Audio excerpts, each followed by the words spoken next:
नमस्कार, news take के Y factor में आपका स्वागत है। मैं हूं योगेश मिश्र। राजनीति में जिनकी थोड़ी बहुत भी रुचि होगी वे लोग चरण सिंह जी के नाम को जरूर जानते होंगे।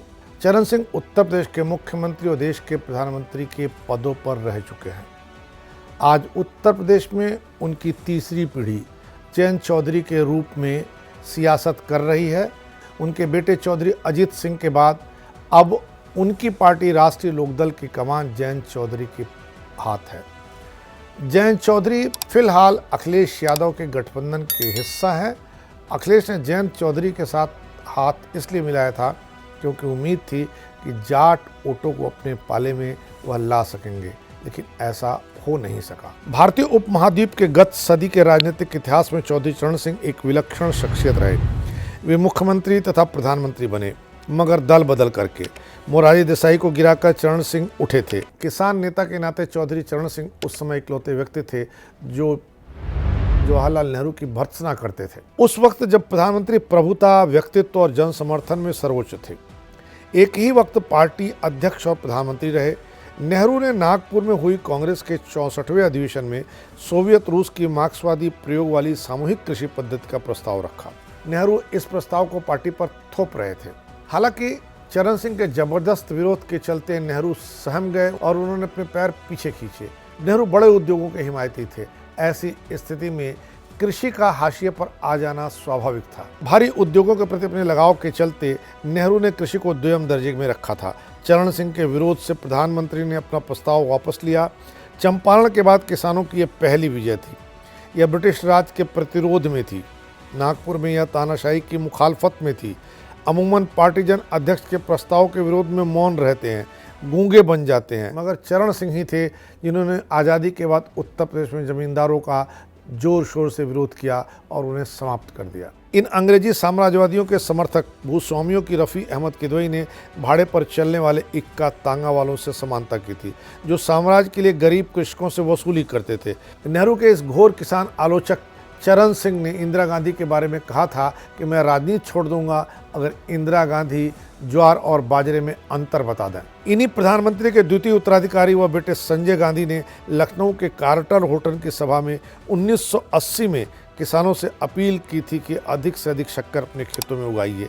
तब कांग्रेस सदस्यों को उन्होंने पार्टी के कर्मचारी गण कहकर संबोधित किया था। चरण सिंह का पहला यादगार सियासी वाकया था कि वे दल बदल कर 1967 में यूपी के मुख्यमंत्री बने। हालांकि उनकी सरकार जल्दी ही गिर गई। अपदस्थ कांग्रेसी मुख्यमंत्री चंद्रभान गुप्ता ने अपने संस्मरण सफ़र कहीं रुका नहीं झुका नहीं में साफ लिखा है कि चरण सिंह ने यद्यपि दल बदल करके मेरी सरकार को गिरा दिया था, तथापि उससे एक फ़ायदा हुआ। राज्य की जनता को पहली बार अनुभव हो गया कि खिचड़ी पार्टियों का शासन कैसा होता है। ये पार्टियां हमेशा कांग्रेस की आलोचना किया करती थीं, लंबे चौड़े वायदे किया करती थीं और बताया करती थी उन्हें सत्ता मिल गई तो वो ये करेंगे और वह करेंगे। संविद यानी संयुक्त विधायक दल बनने पर उन्होंने 21 सूत्रीय कार्यक्रम तैयार किया। संविद नेताओं की लंबी चौड़ी बातों से जनता को ऐसा प्रतीत होने लगा जैसे अब राम राज्य आने वाला ही है। परंतु संविद सरकार बनने के कुछ महीने बाद ही संविद में शामिल विविध पार्टियों के अंदरूनी मतभेद प्रकट होने लगे। मंत्रियों को घेरे रहने वाले चमचों ने उनका काम करना दुश्वार कर दिया था। गुप्ता जी की कबीना को अपने 17 दलबदलु विधायकों के साथ चरण सिंह ने उखाड़ा था, मगर लोकसभा में 1979 में दूसरी बार उनका दल बदल अत्यंत अपमानजनक तथा निंदनीय रहा। जनता पार्टी सरकार को अल्पमत मिलाकर चौधरी चरण सिंह को इंदिरा कांग्रेस ने प्रधानमंत्री पद का झुंझुना दिखाया। केवल 23 दिनों के लिए सर्वोच्च पद पर वो बिठा भी दिए गए। इंदिरा गांधी ने उस समय के राष्ट्रपति को चरण सिंह के लिए पहले समर्थन का पत्र दिया और दूसरे दिन ही वह पत्र वापस भी ले लिया। कारण लोग बताते कि नवनामित प्रधानमंत्री चरण सिंह शपथ ग्रहण के बाद राष्ट्रपति भवन से लौटते समय विंडसर प्लेस पर इंदिरा गांधी के हाथों वाली माला पहनेंगे, मगर चरण सिंह बिना रुके सीधे चले गए। इंदिरा गांधी निहारती रहीं और उनके हाथ में फूलों की माला कुम्हला गई। बिना समय खोए इंदिरा गांधी ने राष्ट्रपति नीलम संजीव रेड्डी को लिखकर चरण सिंह को भूतपूर्व बना डाला। चरण सिंह प्रधानमंत्री की कुर्सी पर एक क्षण के लिए भी आसीन नहीं हो पाए। तब डॉक्टर धर्मवीर भारती के साप्ताहिक धर्मयुग में गोलार्ध वाला संसद भवन और चरण सिंह का चित्र साफ छपा था और उस पर लिखा था, बिन फेरे हम तेरे। प्रधानमंत्री पद की शपथ लेते ही चरण सिंह ने पत्रकारों को बताया कि मेरे जीवन की परम आकांक्षा पूरी हो गई। वे मीडिया से नाराज हो जाते थे जब छपता था कि वे कार्यवाहक प्रधानमंत्री हैं। वे टोकते थे कि संविधान में कार्यवाहक उपसर्ग है ही नहीं, फिर आप लोग क्यों लिख रहे हैं। उनका दावा था कि वे पूर्णकालिक प्रधानमंत्री रहे, हालांकि वे संसद का विश्वास हासिल नहीं कर पाए। मिलता जुलता माजरा ही राजीव गांधी ने ठाकुर चंद्रशेखर सिंह के साथ किया। हरियाणा के दरोगा द्वारा 10 जनपद की जासूसी के आरोप में मां की भांति पुत्र ने भी समर्थन वापस ले लिया। प्रधानमंत्री चंद्रशेखर और उप प्रधानमंत्री देवीलाल अपने घर चले आए।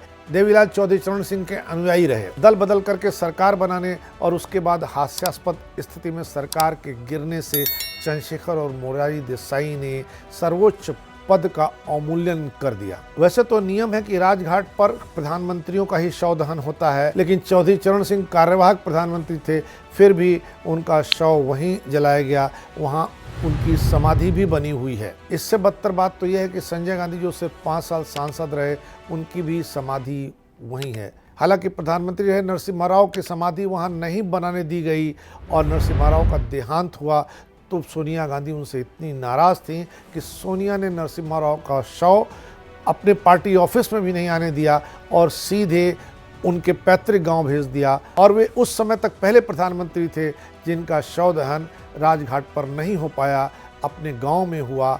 इस बार इतना ही। अगली बार फिर मिलेंगे किसी नए सवाल पर नए ढंग से बात करने के लिए। तब तक के लिए नमस्कार।